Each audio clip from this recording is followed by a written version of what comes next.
English. Friends, let me just summarize what I've said in English. As Mr. Venugopal has said, this delegation of all these people standing here with us, we had a detailed representation to the Election Commission. We have told them and we have demonstrated according to us, beyond doubt and beyond any matter of controversy, that the RO has passed a perverse order. A order akin to writing 2 plus 2 is equal to 7, not 5. Why do I say so? The Election Commission's own law, the Representation of People's Act, has a section 33A which says that you have to disclose. This is a requirement of only disclosure. But first, you have to disclose only those cases which have a punishment of more than 2 years. But above all, only those cases where charges have been framed. The process of framing charges is a judicial process. A judge frames charges. Now, as a kindergarten or first year law student knows, the first step is a private complaint. That private complaint may be baseless, may have no legs to stand on.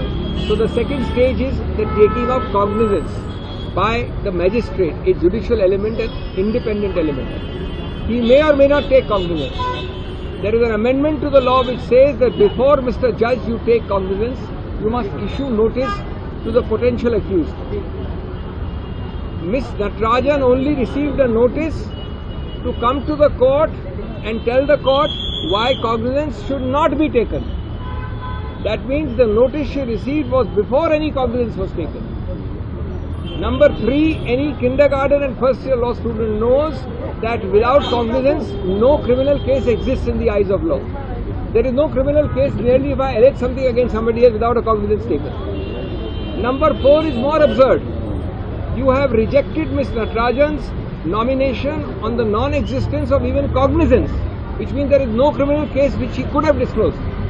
But you have done it at the first stage, whereas the section which I have just read to you, 33A, says that after cognizance, if it is taken, then there will be investigation. After investigation, there will be charge sheet. That is not enough. The section says after charge sheet, the judge must frame charges. Had the judge reached the stage of framing charges, she would be obliged to disclose.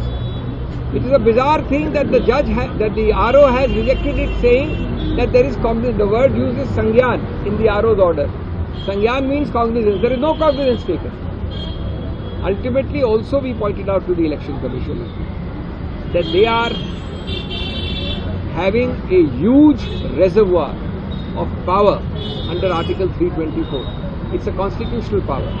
It is uncircumscribed power. It is inherent power. It is power to do justice and power to right wrongs. If a RO improperly throws out a nomination paper on the ground that the color of his hair is black or that he is resident of some other state, nobody has to wait to go to court. Nobody has to file an election petition and waste 3, 4, 5, 6 years. The main body which has 324 is sitting here, and that reservoir of powers to do corrective justice must be exercised by them immediately. That is what we have asked.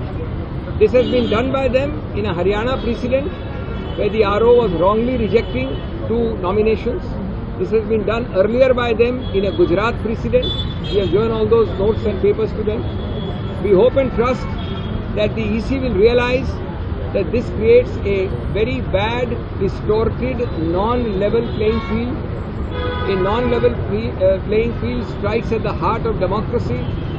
A violation of that strikes further at the heart of the basic structure of the Constitution. And they should, therefore, we have requested them for an immediate decision. We have come on the day of withdrawal. There is sufficient time. This is a completely egregious, blatant, patently unlawful, without law order. And it should be set aside immediately is our request. Thank you very much.